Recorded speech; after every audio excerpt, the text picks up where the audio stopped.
want to start off again and just really thanking the community and the fans that came out today. They showed up, they were loud, they made a difference, and I can't thank them enough. Our guys can't thank them enough, and they just appreciate all the guys that just came out tonight, this afternoon, and stayed with us, and cheered us back. And we need that. That's what this place. That's what makes this place special. All right, and the consistency and the commitment to no matter what, they came and showed out, and I just appreciate that so much. In the game, I just thought, we showed a lot of heart. I thought we showed a lot of resilience. I thought our defense was the key, especially in the second half. We gave a 42 in the first and 23 in the second. We just grinded. We fought. I mean, to be able to, pull out a win like that after missing 13 free throws, it's just a credit to all of those guys. Everybody that stepped on the floor gave us something. Eddie, he's been huge for us, fourth double-double. I thought JJ, made some big shots when we needed him to make some big shots. That's what he needs to do. That's what he has to do. And I thought he stepped up big. I was happy for Elijah. He stayed with it. I thought he had a big impact on this game.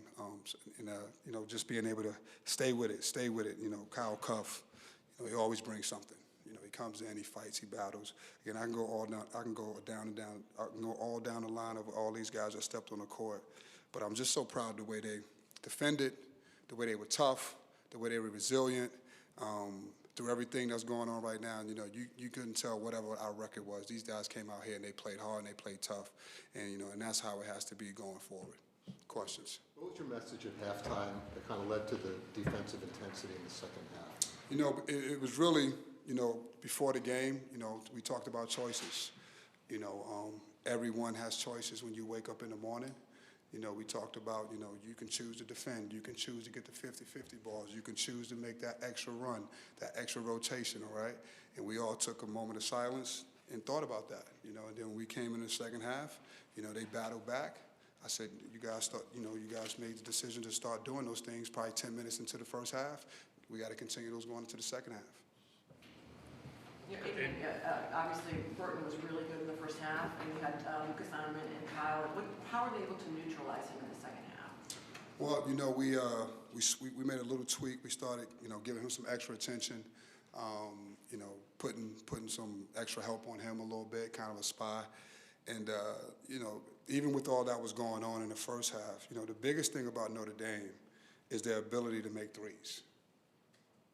So even though he was scoring, they were twos, and we was just trying to get our offense going, all right? Get our offense going, because if those were threes, it would have been the lead would have been a lot larger than it was. So it gave us some time to kind of fight our way back, even though, he had 22 at half. Adrian, in the first half, you had an unusual number of threes. It was like 17 three-point attempts. That changed in the second half.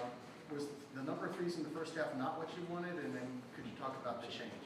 No, I mean, we have to shoot threes. That's just the bottom line. We have to shoot them. I thought a couple of them were not the shots that we want, but we got some off of, guys curling in, them shifting over, driving and kicking, so to speak, but just off the curls. We got some good ones. We got some good ones in the double team. They kicked it out, rotated it. I thought those were all good shots. And we have to take them. We can't take 12 or 13 shots and expect to win in this conference. You shoot too many threes. People shoot threes, and I mean, again, we shot 24 and we made 8. Just imagine if we didn't shoot those, we'd probably make 4.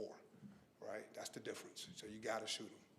What changed then in the second half? It seemed like you did go inside a lot more. Once we got the lead to, within distance, 10 points, 8 points, I knew we had a size advantage, so I wanted to go inside and kind of slow the game down, because our defense had really picked up, and Jair and Eddie did a really good job of passing or getting to the basket. You mentioned that your offense sort of stalled a little bit. You put Jaquan in the game, and it allowed Jay to get off the ball and move the ball a little bit better with him in it. Was that the purpose, to sort of get you guys moving a little bit more? Absolutely. I mean, that was the purpose of us, when you talk about bringing in another ball handler like JC, a guy that can come in, again, not necessarily look to score, but get people the ball and move the ball. And we knew we had to have JJ score the basketball this year, bottom line. He can't score it all at the point, all right? As you could see in the beginning of the game, he couldn't get anywhere, right? We tried to keep him in the middle of the floor. He had a lot of attention. So move him off the ball, let him come and get the ball and play that way. So, again, that's the reason why, we brung in JC to be able to get people the ball, and I thought he did a phenomenal job. But the biggest thing I thought he did today, he defended. He had his best defensive game in a uniform today. I thought he did a really good job on Shrewsbury, running him off screens and making him take tough shots. And we hadn't had that type of success with Shrewsbury in the last couple of years. Coach, what did you see from JJ in terms of his aggressiveness in the second half? I think he had 17 points in the second half. Just what did you see from him in that? I thought when we got him the ball in a little bit below the foul line, it was a little bit easier for him to make some decisions. I thought he just stayed aggressive. He just kept going. And we need him to be that way. And I thought he kind of kept going, and he made big shots when we needed it, and it energized our guys. But I thought, just moving him a little bit, below the foul line, getting him the ball, I thought that helped him out a lot. Can you just talk about his resolve after Tuesday? He said that would never happen again. Can you talk about his resolve today, especially in the second half? Once we got into halftime, before we went out, he said, we got this. He started. He knew what he had to do. Again, JJ is our leader, and he's starting to really kind of understand that and see that. And we have to have him stay aggressive no matter what. Sometimes his shots are going to be forced. We need him to take those shots. We need him to be aggressive, right? And the good thing about it is we're a good offensive rebounding team, so he gets a lot of attention. So I thought at the end of the game, I think we got 4 offensive rebounds. That was huge for us, right? But JJ, we're going to go as far as JJ. Again, he plays like Louisville. It's going to be hard for us to beat anybody. And that's just the way it is. What's something like PETR down the stretch? I know he had to play a little bit more with Donnie out the last few. Down the stretch, he was in your closing lineup. What did you think he brought today? Peter is tough. He battles. I thought he was good in our short roll situation where we got it when they put 2 on the ball and he skipped out a couple of passes. He turned 1 over. Jair was in foul trouble, so that had a lot. That had something to do with it as well. But he knows how to play. He knows how to move the ball. He has a high IQ. He goes to the glass. Defensively, he gives you everything he has, and thank God he didn't give up an and one today. So that was, especially down the stretch with his hands. But he's just a smart, high IQ player. How did this team impress you most today, Red, in a situation that you don't coach? It's not a call, it's not a play. Was it how they played? Was it their resolve? Like, what's the thing that really stands out to you in that? I think their toughness, man. I think they defended. At the end of the day, that was, nothing else speaks louder than what, offensively our numbers are not great today. But you look at the defense to be able to hold a team to 23 points, especially a Notre Dame team that, is one of the best offensive teams in the country. And in our league, their offensive efficiency is off the chart. You look at it, everything's excellent. So to be able to hold that team to 23 points, that speaks volumes. I just thought our toughness, and we finished plays today. We made it hard for them. We made them run the clock down a couple of times, and we got the rebound. We haven't had that type of defense in a while. Would you still characterize Donnie at this point as day-to-day, or is this looking more long-term? It's still day-to-day.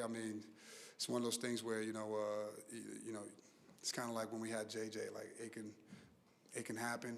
We just don't know when. Coach, were you thinking of fouling up 3 down the stretch when Burton took that 3, and what's your philosophy on that? We talked about fouling, but it was so loud in there because we have a call, and again, they couldn't hear the call, and we got to talk about that. So that'll be in our next film session. All right, we can't make that mistake again. But typically, we try to get fouls in those situations. Time for 2 more. How much different was it preparing for this game with Starling and Burton, you with Starling, then with Burton, than it was the first time without either guy? I thought we knew we had a good game plan going in. I thought we had, different options. Sometimes, you don't have sometimes you prepare for teams and you have limited options. I thought we had a couple of options. We actually got to option 2 in one of them. But having JJ there, we knew that we can get some stuff in the middle. We knew he would draw 2 and we would get some shots. We knew we were going to get some threes just because of the attention that he would attract. So again, a couple of those curls when he's coming off, they shifted. They shifted right to him, and we kicked it right back out. Those are stepping threes. That's just like a driving kick. So we knew we'd get some more scoring opportunities with JJ in the lineup. What was your view at the end there of what happened with Coach Shrewsbury? Do you know why he was so upset? I have no idea. So, again, thank you guys.